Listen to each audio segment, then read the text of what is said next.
నమస్కారం ఘంటారావానికి స్వాగతం. ముందుగా ప్రధాన అంశాలు. తిరుపతి ఎస్వి వర్సిటీ వద్ద చిరుత కలకలం, అడ్డంగా కంచె ఉండటంతో బయటే సంచారం.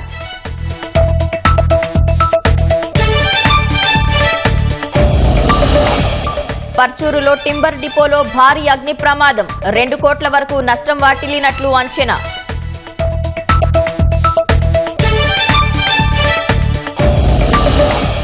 పదకొండు గంటలకు భేటీ కానున్న రాష్ట్ర మంత్రివర్గం, ఎస్ఐపిబి ఆమోదించిన పెట్టుబడులకు పచ్చజెండా.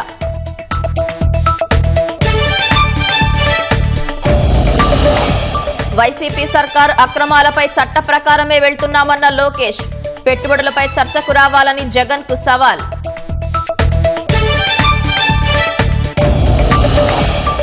గాజాపై ట్రంప్ వ్యాఖ్యలను తప్పుపడుతున్న మిత్రదేశాలు, తమ విధానాల్లో ఎలాంటి మార్పు ఉండబోదని వెల్లడి.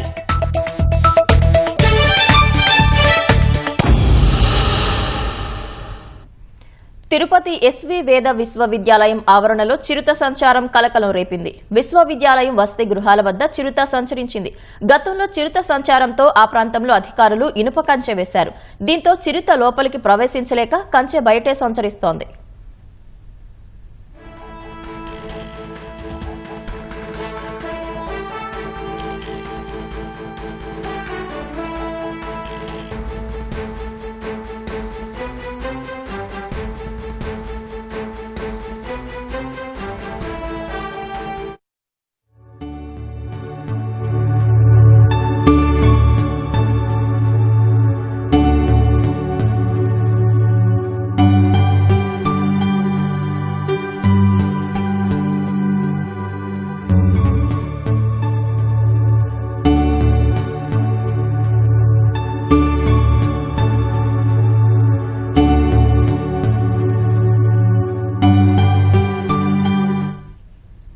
వైసీపీ ప్రభుత్వ అక్రమాలపై చట్ట ప్రకారమే ముందుకెళ్తున్నామని మంత్రి నారా లోకేష్ స్పష్టం చేశారు.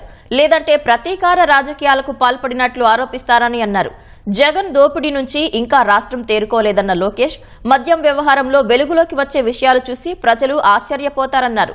దావోస్ పర్యటనపై విమర్శలు చేస్తున్న జగన్, పెట్టుబడులపై చర్చకు సిద్ధమా అని సవాల్ విసిరారు. వైసీపీ ప్రభుత్వ అక్రమాలపై చర్యలు తీసుకోవడంలో జాప్యం చేయడం లేదని మంత్రి నారా లోకేష్ స్పష్టం చేశారు. అన్ని విషయాల్లో చట్టబద్ద ప్రక్రియనే అనుసరిస్తున్నామని తెలిపారు. రాష్ట్రంలోని రాజకీయ, ప్రభుత్వ పరిస్థితులపై ఢిల్లీలో మీడియా ప్రశ్నలకు ఆయన సమాధానమిచ్చారు.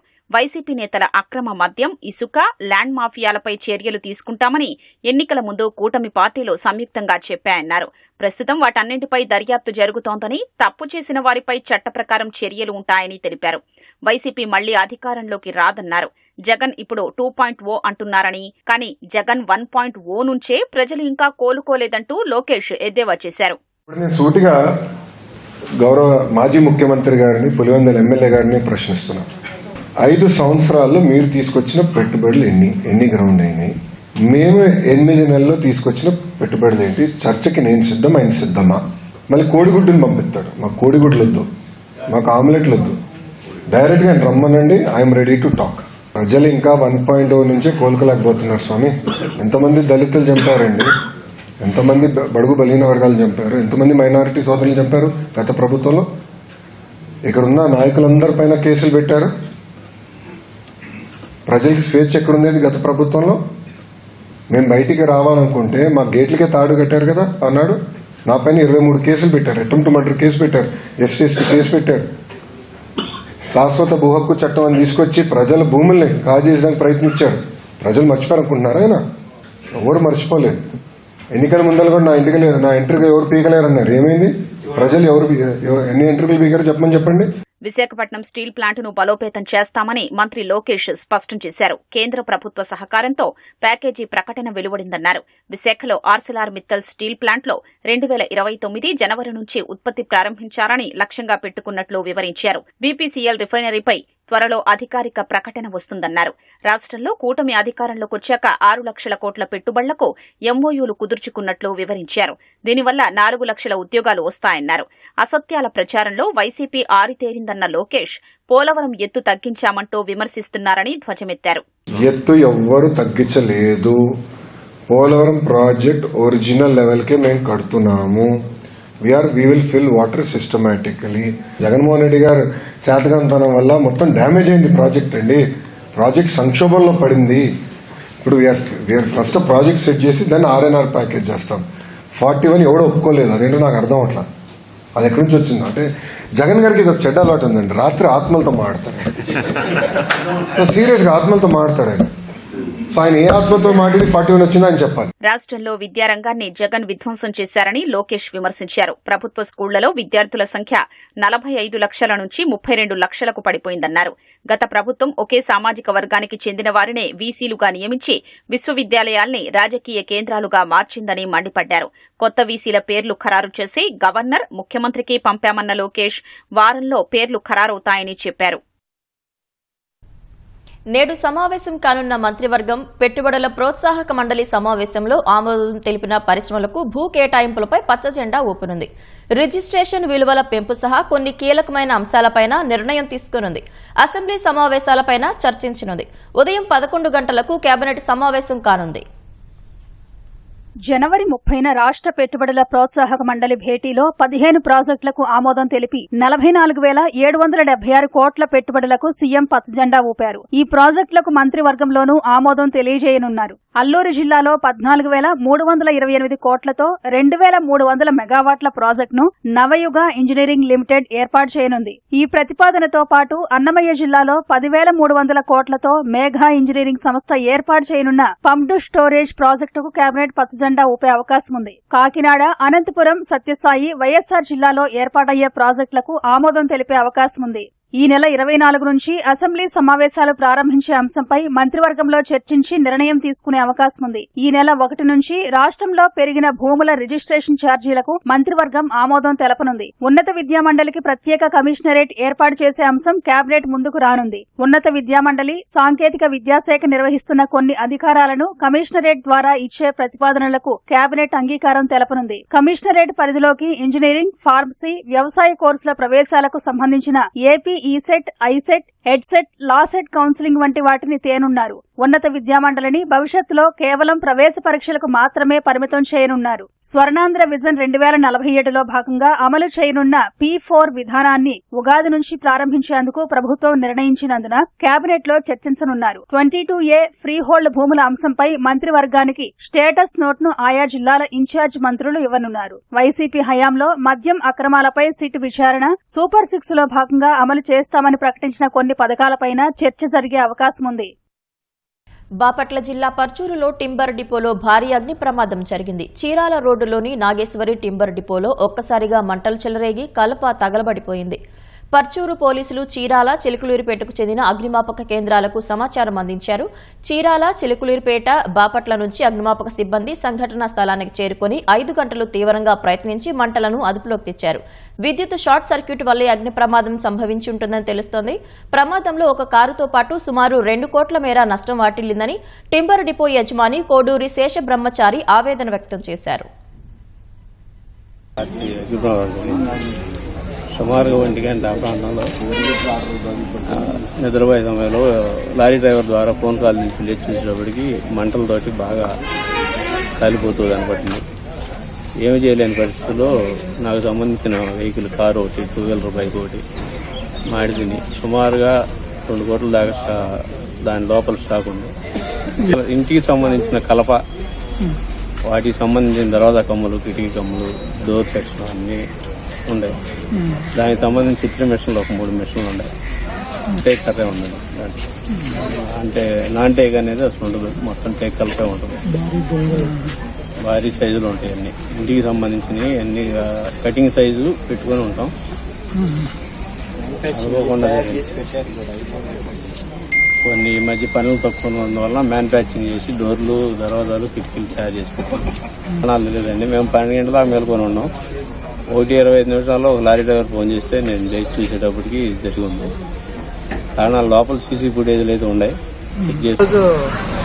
నైట్ 1:40 మనకి పర్చూలో ఫైర్ అవుతుందని చెప్పేసి, అడిచి ఫైర్ అవుతుందని చెప్పేసి మన ఫైర్ కలిసింది. వెంటనే మనం ఫైర్స్ పడి రావడం జరిగింది.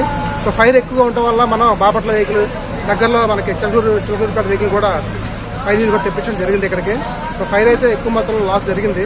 లాస్ ఎంత అనేది మనం ఇంకా అంచనా వేయలేదు పూర్తిగా. సో సో ఫైర్ ఫైటింగ్ ఇంకా జరుగుతూనే ఉంది. ఇంకా ఫైర్ పూర్తిగా కంప్లీట్ అవ్వడానికి కలప దహనం అయింది. దాంతోపాటు కారు ఒకటి దహనం అయింది. కారు వచ్చేసి XU 500 కారు ఒకటి ఫైర్ అయిందని చెప్పారు ఓనర్ గారు.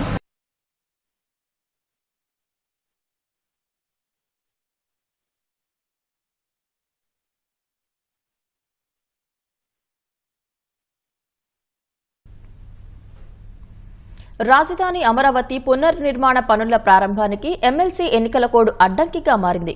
ప్రపంచ బ్యాంక్ ఏడీబీ రుణంతో చేపట్టబోయే పనులకు CRDA, ADCL గత నెలలో పెద్ద ఎత్తున బిడ్లు ఆహ్వానించాయి. వీటిలో చాలా పనులకు గడువు ముగిసింది. మరికొన్నింటిని 7వ తేదీన తెరవాల్సి ఉంది. బిడ్లను తెరిచి ఖరారు చేసే దశలో ఎమ్మెల్సీ ఎన్నికలకు సంబంధించి ఎన్నికల సంఘం షెడ్యూల్ ప్రకటించడంతో టెండర్ల ఖరారు, కొత్తవి పిలిచే ప్రక్రియకు బ్రేక్ పడింది. పనుల ప్రాధాన్యత దృష్ట్యా టెండర్ల ప్రక్రియకు ఇబ్బందులు లేకుండా చూడాలని CRDA అధికారులు కేంద్ర ఎన్నికల సంఘానికి లేఖ రాశారు. రాజధాని అమరావతిలోని వివిధ జోన్ల పరిధిలోని LPS లేఅవుట్లలో రోడ్లు, తాగునీటి సరఫరా, డ్రైన్లు, విద్యుత్, అంతర్జాలం తీగలు వేసేందుకు డక్ట్ల నిర్మాణం, అవెన్యూ ప్లాంటేషన్ తదితర వస్తువులను అభివృద్ధి చేయనున్నారు. ఎమ్మెల్యే, ఎమ్మెల్సీ, అఖిల భారత సర్వీస్ అధికారుల నివాస సముదాయాలకు సంబంధించిన పలు టవర్లలో విద్యుత్, ప్లంబింగ్, శానిటరీ వస్తువుల ఏర్పాటు, సెక్యూరిటీ, అగ్నిమాపక వ్యవస్థ ఏర్పాటు తదితర పనులు చేపట్టనున్నారు. మిగిలిపోయిన వరద నియంత్రణ పనులు, రోడ్లు, వర్షపు నీటి మళ్లింపు డ్రైన్లు, పాదచారుల బాటలు, సైకిల్ ట్రాక్లు, పచ్చదనం అభివృద్ధి, వీధి దీపాలు తదితర పనులకు సంబంధించి మొత్తం 14,874 కోట్లకు టెండర్లు పిలిచారు. ఇందులో CRDA 8,477.30 కోట్లు, ADCL 6,397 కోట్ల పనులు ఉన్నాయి.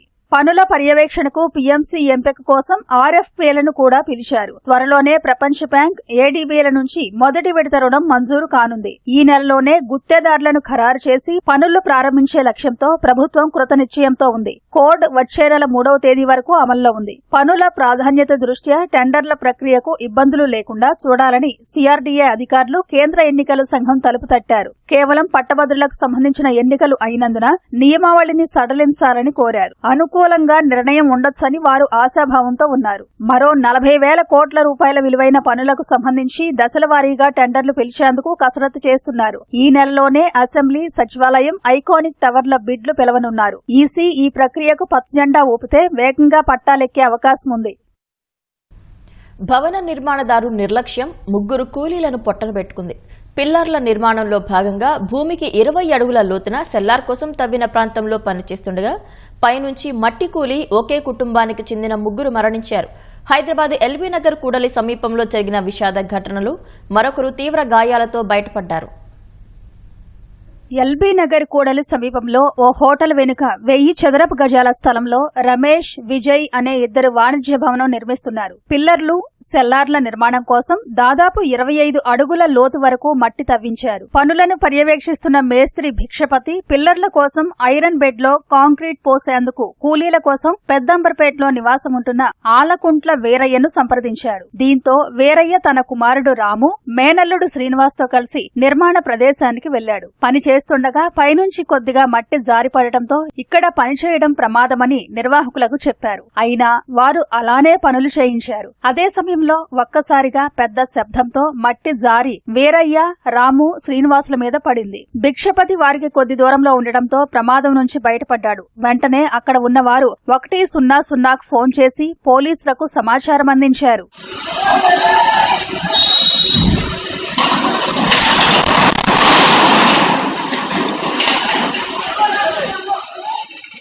ఘటనా స్థలానికి చేరుకున్న అగ్నిమాపక సిబ్బంది సహాయక చర్యలు చేపట్టారు. భిక్షపతిని తొలుత బయటకు తీసి అతన్ని ఆసుపత్రికి తరలించారు. JCBతో దాదాపు 10 అడుగుల మేర మట్టి తీసిన తర్వాత వీరయ్య, రాజు మృతదేహాలు బయటపడ్డాయి. శ్రీనివాస్ మృతదేహం మట్టి లోపల దాదాపు 20 నిమిషాల వరకు దొరకలేదు. ఇంకా లోతున ఉందని భావించి మట్టిని తవ్వుతూ ఉండగా మృతదేహానికి JCB ఆర్మ్ గుచ్చుకుంది. రక్తం చిందుతూ కాలు బయటకు రావడం అందరినీ గగురుపాటుకు గురిచేసింది. ఆ తర్వాత మృతదేహాన్ని తీశారు. 3 మృతదేహాలను పోస్టుమార్టం నిమిత్తం ఉస్మానియా ఆసుపత్రికి తరలించారు. మరణించిన వారిలో శ్రీనివాస్ తల్లి ఇటీవలే చనిపోవడంతో అతడు వీరయ్య దగ్గరే ఉంటున్నట్లు వారి బంధువులు తెలిపారు. నాకు బాబాయ్ అవుతాడు, మా ఆయన వాళ్ళ మేన బావ.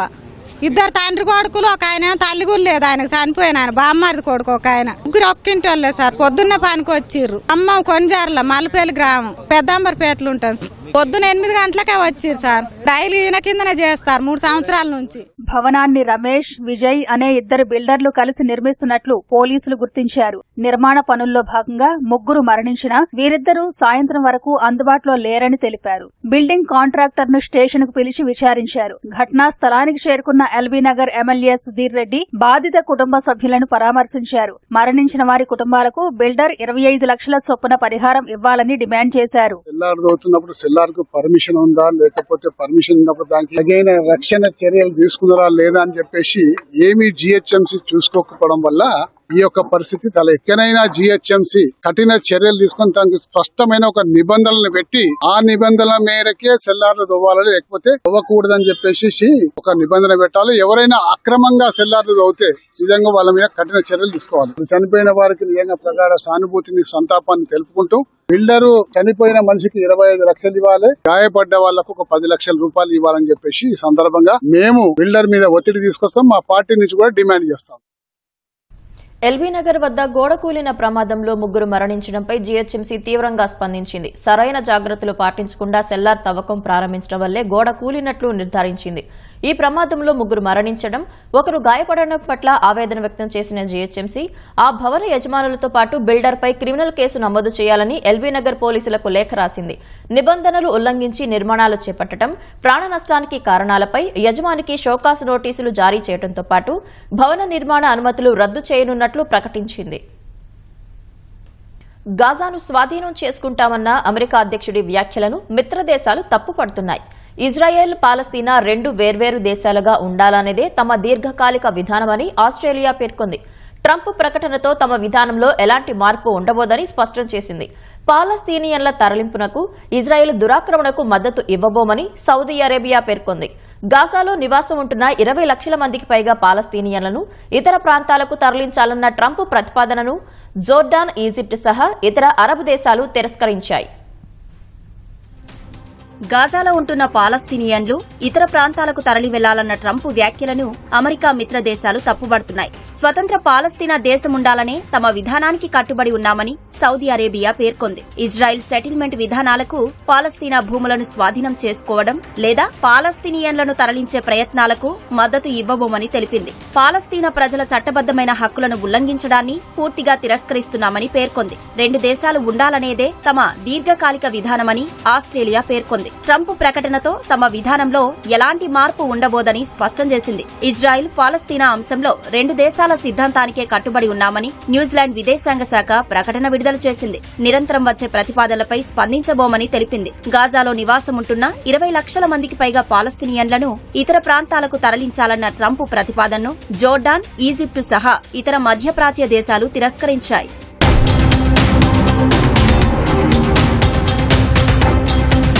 ట్రంప్ ప్రకటన మిడిల్ ఈస్టులో అస్థిరతకు దారితీసే ప్రమాదముందని పాలస్తీనా అథారిటీ పేర్కొంది. అంతర్జాతీయ చట్టాల ప్రకారం ప్రజలను బలవంతంగా ఇతర ప్రాంతాలకు తరలింపుపై నిషేధముందని అంతర్జాతీయ మీడియా పేర్కొంది. పాలస్తీనియన్లను శాశ్వతంగా వారి భూమి నుంచి వెళ్లగొట్టే చర్యగా అభివర్ణించింది. పాలస్తీనియన్లు గాజాను విడిచిపెట్టాలని ట్రంప్ అనడం ఇది మొదటిసారి కాదు.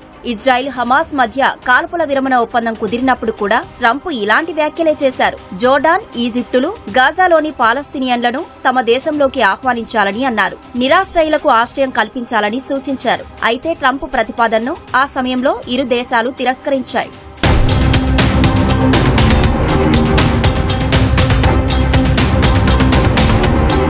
ట్రంప్ ప్రకటనపై గాజా వాసులు మండిపడుతున్నారు. గాజా నుంచి తమను తరిమివేయాలనేది అమెరికా కల అని రఫాలో నివసించే ఓ స్థానికుడు తెలిపారు. ఇది తమ భూమి అని, తాము ఎక్కడికి వెళ్లమని చెప్పారు. ఎక్కడి నుంచో వచ్చి ఇక్కడ దారుణాలకు పాల్పడ్డారని ఇజ్రాయెల్ను ఉద్దేశించి విమర్శించారు. ట్రంప్ ప్రతిపాదన సహేతుకంగా లేదని మరో స్థానికుడు అన్నారు. ట్రంప్ కోసం తమ భూమిని వదులుకోమని చెప్పారు. అవమాన భారంతో మరో చోట నివసించడం కంటే శిథిలాల్లో ఉండడం మేలని వ్యాఖ్యానించారు. ఇజ్రాయెల్ సైనికులే తమ భూములను వదిలి వెళ్లాలని డిమాండ్ చేశారు. 2024లో దిగుమతి సుంకం తగ్గించడంతో దేశంలో బంగారానికి గిరాకీ పెరిగింది. 2023లో బంగారం గిరాకీ 761 టన్నులుగా ఉండగా 2024లో పసిడి డిమాండ్ 5% పెరిగి 802.5 టన్నులకు చేరిందని ప్రపంచ స్వర్ణ మండలి WGC వెల్లడించింది. 2025లో బంగారం గిరాకీ 700 నుంచి 800 టన్నులు ఉండొచ్చని అంచనా వేస్తున్నట్లు WGC తెలిపింది. అయితే ఈ ఏడాది ధరల్లో కొంత స్థిరత్వం వచ్చే అవకాశం ఉండటంతో పెళ్లిళ్ల సీజన్లో బంగారు ఆభరణాల కొనుగోళ్లు పెరగొచ్చని WGC regional CEI Sachin Jain వెల్లడించారు. మరోవైపు గతేడాది బంగారంలో పెట్టుబడులు 29% పెరిగి 239.4 టన్నులకు చేరినట్లు జైన్ తెలిపారు. 2013 తర్వాత పసిడి పెట్టుబడుల్లో ఇదే అత్యధికం. 2023లో ఈ మొత్తం 185.2 టన్నులుగా ఉంది. గతేడాది రిజర్వ్ బ్యాంక్ ఆఫ్ ఇండియా ఏకంగా 73 టన్నుల బంగారాన్ని కొనుగోలు చేసింది. 2023లో కొనుగోలు చేసిన 16 టన్నులతో పోలిస్తే ఇది ఏకంగా 4 రెట్లు అధికం. యుద్ధాలు, అధిక ద్రవ్యోల్బణం, ఇతర సవాళ్లను పరిగణలోకి తీసుకుని రిస్కును తగ్గించుకునే ఉద్దేశంతో కేంద్ర బ్యాంకు బంగారం నిల్వలు పెంచుకునేందుకు ఆసక్తి చూపుతున్నట్లు నిపుణులు విశ్లేషిస్తున్నారు.